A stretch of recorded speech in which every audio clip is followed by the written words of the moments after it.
आवारा धूप में खड़ा आरव जोशी अपनी सांसों को थामे हुए था। उसकी धड़कन तेज थी और उसके सामने बस एक और गेंद थी। बचपन से उसका एक ही सपना था, भारतीय क्रिकेट टीम के लिए खेलना। मुंबई के पास के छोटे से कस्बे में पले बढ़े आरव के लिए क्रिकेट सिर्फ एक खेल नहीं था, बल्कि उसका जुनून, उसकी पहचान थी। लेकिन टीम में जगह पाने का रास्ता आसान नहीं था। संघर्ष, धोखे और एक गहरे रहस्य ने उसकी राहें रोक दी थीं। ऐसा रहस्य जो उसके करियर को शुरू होने से पहले ही खत्म कर सकता था।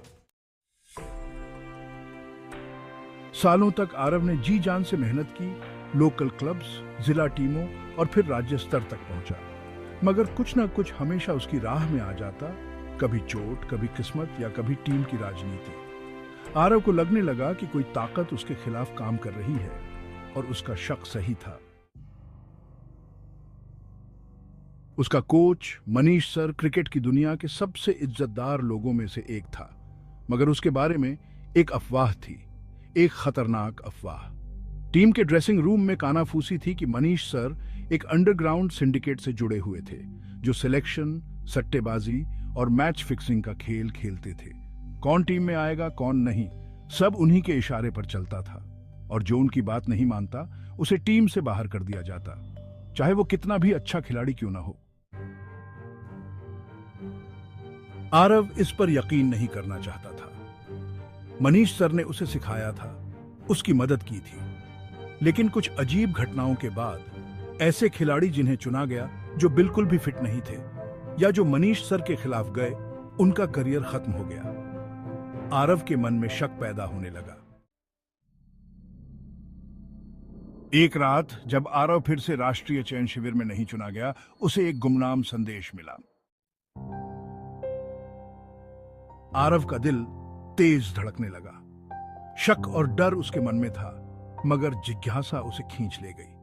उस रात वह चुपके से बाहर निकला, उस पुराने स्टेडियम की तरफ जहां उसने अकेले अनगिनत रातें प्रैक्टिस करते हुए बिताई थी। अंधेरे में एक छाया उभरी। वह उसका पुराना साथी करण था।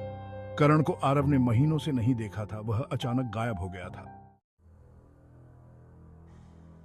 आरव, करण की आवाज धीमी और गंभीर थी। मनीष सर मैच फिक्स कर रहे हैं, वह खतरनाक लोगों के साथ मिले हुए हैं। मैंने सच सामने लाने की कोशिश की, मगर उन्होंने मेरा करियर तबाह कर दिया। आरव की दुनिया जैसे हिल गई। वह इसे मानना नहीं चाहता था।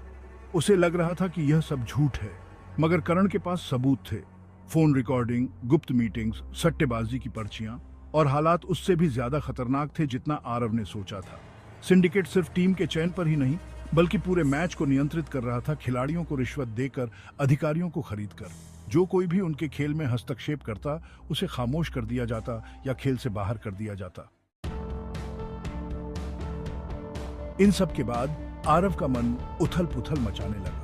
उसकी ट्रेनिंग पर असर पड़ने लगा, खेल में ध्यान देना मुश्किल हो गया। वह मनीष सर को देखता, उनके इरादों को समझने की कोशिश करता। हर बार जब उनकी नजरें मिलती, आरव को लगता जैसे मनीष सर को सब पता है कि वह सच जान चुका है।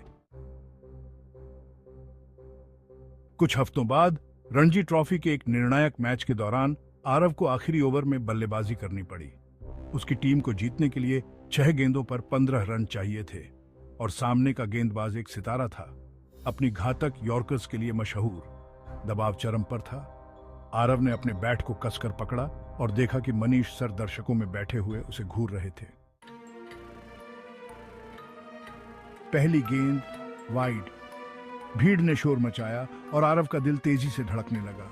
फिर एक अजीब बात हुई। आरव का फोन, जिसे उसने अपने किट बैग में रखा था, अचानक वाइब्रेट हुआ। गेंद के बीच में उसने जल्दी से एक नजर डाली। आरव के शरीर में ठंडक दौड़ गई। उसने फिर से मनीष सर की ओर देखा। उनकी आंखें अब भी उसी पर टिकी थी। संदेश साफ था, अगर आरव इस मैच को जीतेगा तो उसका करियर खत्म हो जाएगा। सिंडिकेट ने उसकी टीम के खिलाफ सट्टा लगा रखा था, और अगर उसने टीम को जीत दिलाई तो उसकी सजा तय थी। दूसरी गेंद यॉर्कर। आरव ने उसे निकाला और मिड ऑन की तरफ एक चौका मारा। अब 11 रन चाहिए थे। भीड़ चीखने लगी, मगर आरव के मन में डर और बेचैनी बढ़ती जा रही थी। तीसरी गेंद वाइड। गेंदबाज अब दबाव में था और आरव भी। अब 4 गेंदों में 10 रन चाहिए थे। चौथी गेंद शॉर्ट। आरव ने उसे खींचकर मिड विकेट की ओर छक्का जड़ा। अब 4 रन चाहिए थे। पूरा स्टेडियम खड़ा हो गया, मगर आरव को एक अजीब सा एहसास हो रहा था। मनीष सर अब भी उसी ठंडी निगाहों से उसे देख रहे थे। 5वीं गेंद डॉट। आरव चूक गया। अब आखिरी गेंद बाकी थी 4 रन जीतने के लिए। आरव ने एक गहरी सांस ली और स्टेडियम की ओर देखा। हजारों लोग उसका नाम चिल्ला रहे थे।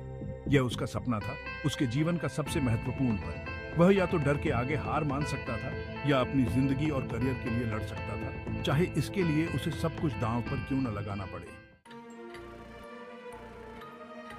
आखिरी गेंद, धीमी गेंद।